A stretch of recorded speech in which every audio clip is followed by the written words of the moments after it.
Hello everyone, we are going to take the second part of morphometric analysis of the watershed. Before explaining linear morphometric parameter, I am going to discuss watershed and its drainage pattern. Watershed is the basic unit in hydrology. Therefore, morphometric analysis at watershed scale is advantageous and can be easily implemented on individual channel. A watershed is any portion of the Earth's surface defined by topographic slope that converts precipitation into runoff and diverts it to a single drainage outlet, preferably at a lower elevation, that ultimately meets another water body. In other words, a watershed conveys water which is shed from any geographical region after precipitation takes place or snowmelt.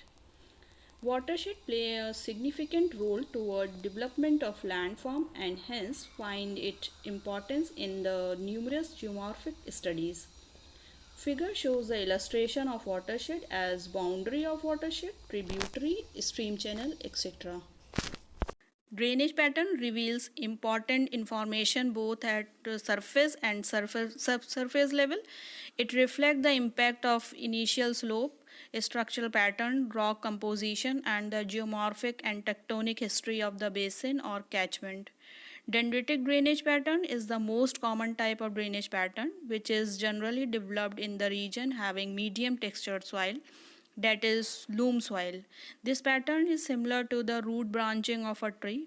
The stream network is widely spread within the watershed area and drain the surface runoff from almost every corner of the drainage area.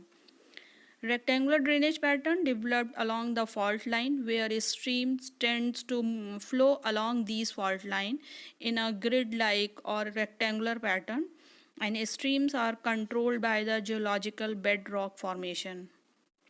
Parallel drainage pattern developed when surface runoff take place over homogeneous or non-cohesive soil, that is sandy loam type of soil.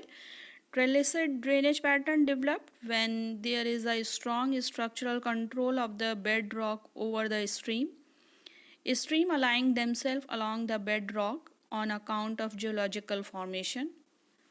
Deranged drainage pattern is developed on account of accumulation of sediment or flood water along the length of the stream channel when large area within the watershed is barren. Radial drainage pattern is developed in the conical and hemispherical shape watershed and flow take place to the highest point along radial direction downstream. Stream ordering constitutes the first step of morphometric analysis of the watershed. As per Strehler in 1952, the smallest recognizable stream having no tributaries are considered as first order stream. They normally flow during the wet season. Two or more first order streams merge to form second order stream and two or more second order streams joins to form third order stream and so on. Stream order of any watershed is the highest order stream. Here present standard formulas adopted for the computation of linear morphometric parameters. Stream order explained in previous slide. Stream length is the dimension that denotes the characteristic size of component of the drainage network and the corresponding interbasin area contributing runoff into the network. Mean stream length is the total length of the stream of the particular order and total number of stream segments in that order. Stream length ratio is the ratio of the stream length of the particular order and the stream length of previous lower order and bears a considerable relationship with the surface flow and discharge. According to Horton in 1945, bifurcation ratio is an indicator of relief and dissection of the streams. Here presents a bifurcation ratio value suggested by Scum in 1956. Bifurcation ratio value less than 3 for theoretical basin, value between 3 to 5 for geologic structure have not distorted the drainage pattern of the basin, and the value greater than 5 for the elongated basin and geological structure control the basin. Thank you for watching my video. Please do like and share and subscribe the channel.